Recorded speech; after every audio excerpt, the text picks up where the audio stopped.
Halo teman-teman, Assalamualaikum.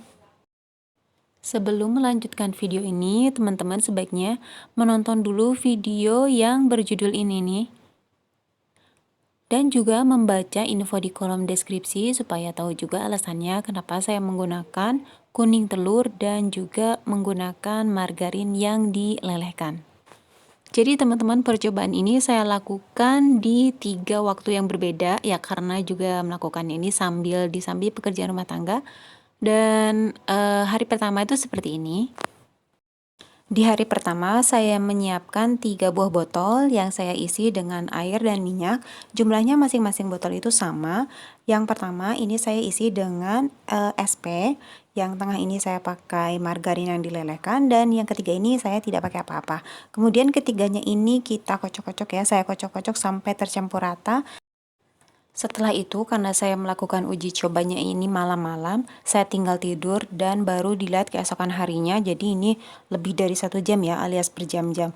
Nah, di pagi harinya saya lihat ternyata yang menggunakan SP maupun margarin leleh itu tetap menyatu ya, si unsur minyak dan airnya itu teremulsi tetap, tapi memiliki perbedaan tekstur. Nah, kurang lebih seperti ini teman-teman. Ini yang pakai margarin leleh, maaf ya kalau kameranya tuh nggak fokus, kayaknya tidak sehalus yang menggunakan SP teksturnya. Nah, ini yang menggunakan SP, teksturnya itu jauh terlihat lebih halus dan lembut. Sedangkan ini yang tidak menggunakan emulsifier, dia terpisah ya, tetap terpisah unsur minyak dan unsur airnya. Hari berikutnya saya melakukan lagi percobaan dengan lebih banyak emulsifier, yaitu saya menggunakan SP, TBM, kemudian margarin yang dilelehkan, dan juga kuning telur. For your info, ini kuning telurnya itu berasal dari telur yang udah berhari-hari di rumah, jadi udah nggak terlalu fresh. Bisa dilihat dari putih telurnya juga udah relatif encer. Oke, ini udah siap semuanya. Jadi ini saya kasih aneka macam emulsifier sebanyak setengah sendok teh. Nah, coba kita jelaskan ya. Dari sebelah kiri ini isinya tuh hanya minyak dan air saja tanpa emulsifier. Tapi ini catatan yang sangat penting dan suatu kesalahan juga ya. Jadi botol yang saya pakai adalah botol yang pada hari sebelumnya itu bekas saya eksperimen pakai SP. Nah, di pagi hari ini atau di hari selanjutnya ini saya tidak mencucinya, itu enggak memasukkan spons ke dalam botolnya untuk mencuci secara paripurna. Jadi hanya masukkan air, sabun, terus dikocok-kocok aja gitu, dibilas. Nah, ternyata itu memberikan suatu hal yang tidak seharusnya ya. Jadi masih tertinggal lah SP-nya gitu di dalamnya. Nanti aja kita lihat hasilnya ya. Oke, yang ini saya kasih SP, yang ini TBM, yang ini margarin cair, tapi tadi kepanasan. Nah, yang ini kuning telur, tapi menurut saya ini terlalu sedikit, setengah sendok teh ya. Tapi ya namanya juga mau coba-coba aja, nggak apa-apa. Selanjutnya kita akan aduk-aduk, kita kocok-kocok, tapi jangan langsung dikocok-kocok karena ini susah larutnya. Jadi kita bantu pakai sendok dulu, tekan tangan seperti ini. Jadi nanti akan lebih mudah lagi tercampurnya atau mengemulsinya. Nah, kalau sudah lumayan serpihannya mengecil, kita kocok lagi sampai larut ya.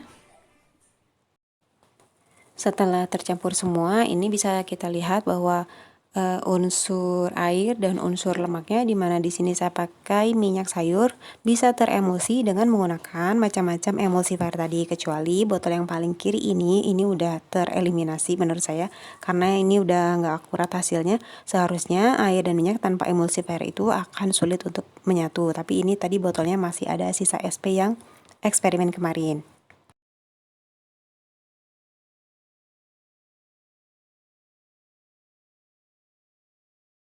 Setelah 1 jam dibiarkan, ini mulai terpisah antara lemak dan airnya. Jadi intinya jadi ada 2 lapisan ya. Intinya sih kita lihat bahwa margarin cair ini bisa atau mempunyai daya emulsi memang benar, tapi mungkin kekuatannya untuk mengemulsi bahan tersebut tidak terlalu lama. Nah, selanjutnya ini adalah yang memakai kuning telur. Setelah 1 jam nih mulai sudah ada pemisahan ya, jadi udah nggak homogen lagi seperti di awal-awal.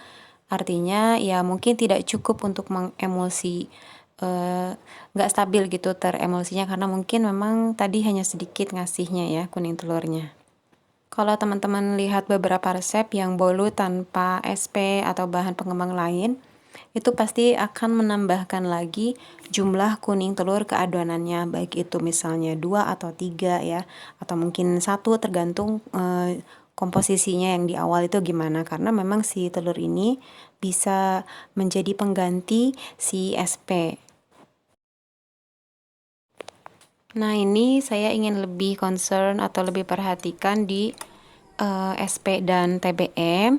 Ternyata hasilnya itu berbeda ya teksturnya, walaupun keduanya itu sama-sama teremulsi, ya namanya juga memang dikasih emulsifier ya. Tapi yang pakai TBM ini teksturnya itu menjadi lebih ngejelly gitu.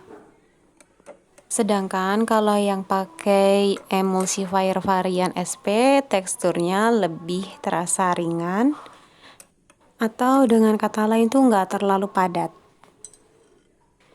Sekali lagi ini menjadi jawaban kenapa saya membuat bolu kukus mekar, yang satu pakai TBM, yang satu pakai SP, ternyata hasilnya yang menggunakan TBM itu teksturnya lebih padat. Sedangkan yang pakai SP teksturnya itu lebih ringan dan juga hasilnya itu lebih mekar dan bervolume. Selanjutnya keesokan harinya saya tuh baru beli ovalet dan saya coba bandingkan dengan TBM. Ternyata kalau yang ini nih TBM ya seperti ini ya, dibandingkan dengan ovalet itu tetap hasilnya lebih padat. Sedangkan kalau yang ovalet ini lebih cair atau lebih ringan ya. Yang saya simpulkan sih untuk TBM dan ovalet ini intinya untuk produk yang memang enggak kita perlukan bervolume besar, tapi yang tambahan untuk TBM ini untuk mengeluarkan aroma yang ingin kita tonjolkan. Itu aja mungkin ya. Dan kalau misalnya kita pakai ovalet, mungkin bisa diaplikasikan juga pada produk yang sudah ada bahan pengembang lainnya, misalnya martabak atau donat. Mungkin itu bisa kita pakai ovalet untuk melembutkan, dan untuk pengembangnya kita pakai yang lain seperti baking soda dan juga ragi ya, seperti disampaikan di video sebelumnya. Oke teman-teman, sekian dulu video kali ini, eksperimen sederhana rumahan ala ibu rumah tangga ya, bukan ala-ala saintis, tapi mudah-mudahan bisa sedikit memberikan manfaat buat yang sudah nonton. Terima kasih sudah menonton, sampai jumpa di video selanjutnya. Wassalamualaikum warahmatullahi wabarakatuh.